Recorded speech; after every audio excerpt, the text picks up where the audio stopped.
Эгерде сиз Куран жана хадисти жаттоодон кыйналып жатсаңыз, же жаттаган соң эсиңизден чыгып жатса, анда бул маселенин чечилишинин жолун Пайгамбарыбыз саллаллаху алейхи вассалам хадисинде айта кеткен. Хадис жыйнактарынын бири болгон Тирмизи риваятына келтирилет. Абдулла бин Аббас радиаллаху анху айтат. Bir жолу Али радиаллаху анху пайгамбарыбызга барып айтты. Мен Куранды жаттоодон кыйналып жатам, эсимде калбай жатат дегенде пайгамбарыбыз айтты: "Абал Хасан, о Али, мен сага бир канча сөздөрдү үйрөтөйүнбү? Ал аркылуу Аллах Таала сага дагы пайда жеткизет, ошондой эле кимдерге үйрөтсөң ага дагы пайдасы тиет."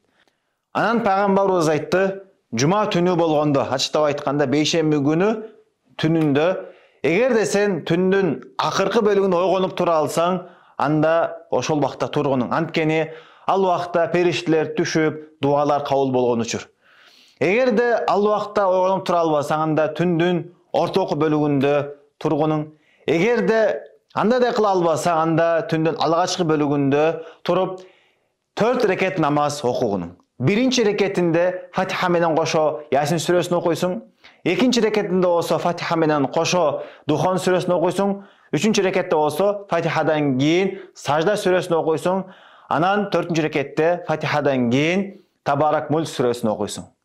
Ошентип 4-нчү рекеттин Аттахиятын окуган соң Аллах Таалага мактоолорду айтканың, мага жана бардык пайгамбарларга салам салаваттарды айтасың, жана бардык мусулмандарга, түрүлөргө, өтүп кеткен мусулмандарга кечирим дуасын кылып, анан мына ушул дуаны окуйсуң деп пайгамбарыбыз дуаны үйрөтөт. Эскерте турган нерсе, дуанын арабчасы, кыргызча окулушу жана мааниси сабактын акырында келтирилет.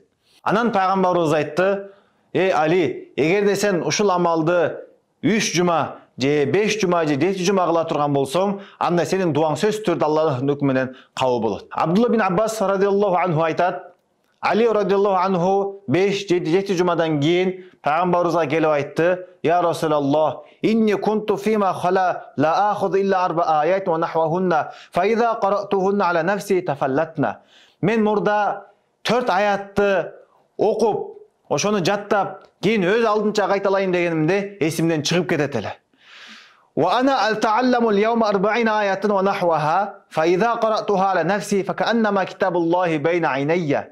Ал эми бүгүн болсо мен 40 аятты үйрөнүп, анан өз алдынча окуганымда кудум Аллах Тааланын китеби көз алдында турган сыяктуу. Wa laqad kuntu asma'u al-hadith fa idha radadtuhu tafallata.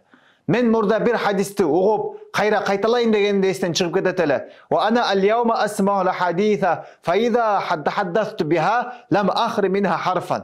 Ал эми бүгүн болсо мен бир канча хадистерди угуп, анан кайра айтканымда эч бир тамгасын калтырбай айтып бере алам. Демек биз ушундай жаттоодон кыйналып жаткан болсок, Куранды, хадисти, анда пайгамбарыбыз ушул хадисине келтирген амал кыла турган болсок, анда сөзсүз түрдө пайдасы тиет.